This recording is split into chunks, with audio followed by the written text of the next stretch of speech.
guys? Ronnie back, this time with Carenado's A42 500 to review.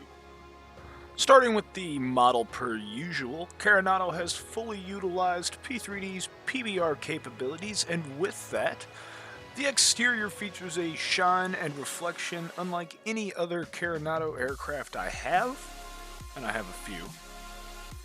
The ATR, as it's called, features the usual Carenado treatment of minimal external wear and tear, giving us a very clean aircraft with the impression it's well kept. The attention to detail isn't forgotten though, for example including little things like trim tab connectors and anti-static wicks. All this exterior glory is shared amongst 8 liveries, including a house livery. My personal favorites though were the Bahamas Air and Hawaiian Airlines, given that I'm American.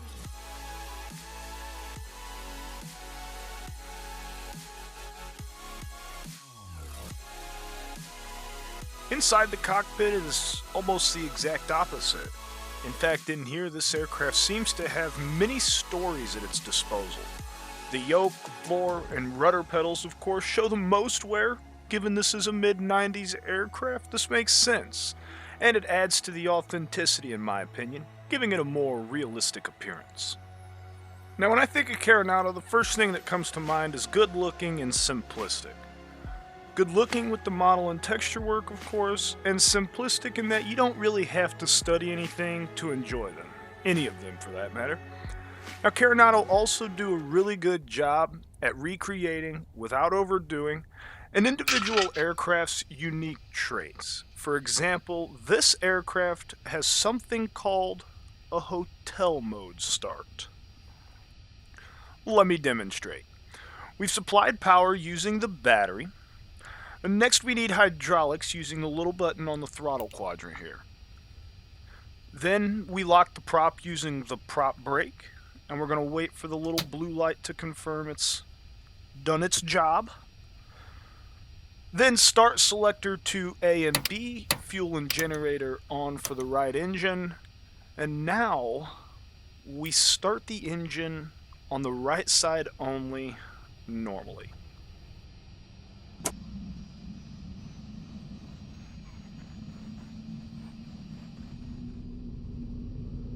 This hotel mode is used to provide bleed air and power to the aircraft in the event the airport doesn't have GPU capabilities. It starts the right engine but keeps the propeller from spinning to allow safe movement of passengers and personnel. Now, while we finish this hotel mode start, I'd like to touch on the sounds. Your regular start and hotel mode starts, for example, share the same sound, meaning a hotel mode start still gives the sound clues that the propeller is spooling up. Upon my first hotel mode start, I thought I did it wrong, when actually I did it right. You may also notice some switches and knobs in the cockpit are the same way, though they are all clear, high-quality sounds from what I heard. Of course, you get documents. Located in your P3D root folder, you will find a folder labeled just Carenado. Inside this folder is another folder called Carenado A42. This is where all your documents rest. Inside you will find 9 total PDF documents, but only 6 are probably going to be opened more than once. Each are titled appropriately. For example, the References PDF contains your speed reference information. Emergency Procedures contains your emergency checklist. Normal procedures are your regular checklists, and so on. Once our passengers are loaded, we can taxi. Taxiing was a bit of a challenge sometimes when it came to power management. It was kind of hard to keep from taxiing too fast. I'd like to tell you the gust lock helps in this situation, but the truth is it doesn't. It only physically stops the aircraft's throttles in sim. Moving your hardware beyond this point will still spool your engines. So keep that in mind when you use it like me, thinking, yeah, I'm cool. Ended up doing 60 on Taxiway Bravo. Now, I am thoroughly impressed with how tight of an area this thing can operate in on the ground. and have full confidence no real-world pilot would ever pull a move like this one, but I did, and it handled it like a champ. Takeoff was relatively uneventful. Ensure you utilize the power management knob appropriately, which Carenado has simplified into one knob, and set your throttles to the white area on the quadrant, and the computers do the rest. Pull back harder than you probably feel comfortable doing, and be ready to relax that pressure once the nose wheel starts to lift. Once you're in the air, tap the brakes, raise the landing gear and flaps, and set the yaw damper.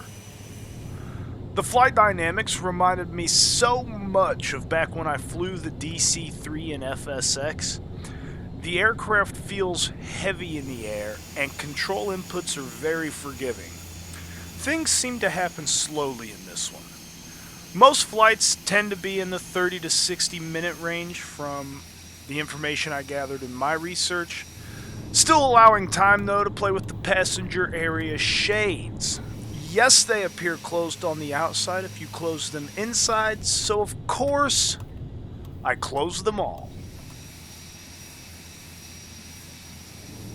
Your landings are just like I described before. Slow and forgiving. Just fly the aircraft onto the runway, flaring just to slow your descent, and you should grease your landings every time. To an advanced user, this aircraft is best when you're on a time crunch and still want to do an airline flight before dinner. To a beginner, this aircraft, in my opinion, is a great first step to the airline scene. Offering a basic FMC with SID, STAR, and approach support, though I couldn't get Airways programmed, it does a good job at introducing you to the type of computer flying done in the jets. $44.95 US, plus taxes and fees where applicable, is what's needed to add this beauty to your virtual hangar. Although sometimes the overhead lighting bugged out and the 1,000 feet to go altitude alarm can have its fits if you are descending slowly, it was never enough to make me question the value per se. I always found myself enjoying hand flying this monster due to its ease at the controls, and really enjoyed being able to squeeze in a quick island hop after work right before dinner. It's not advertised as being study level, and it's fit for everyone beginner to advanced. For that, the Carenado A42 500 deserves an FSElite review score of 8.2. As always, guys, thanks for watching, and until next time. 30, 20, 10.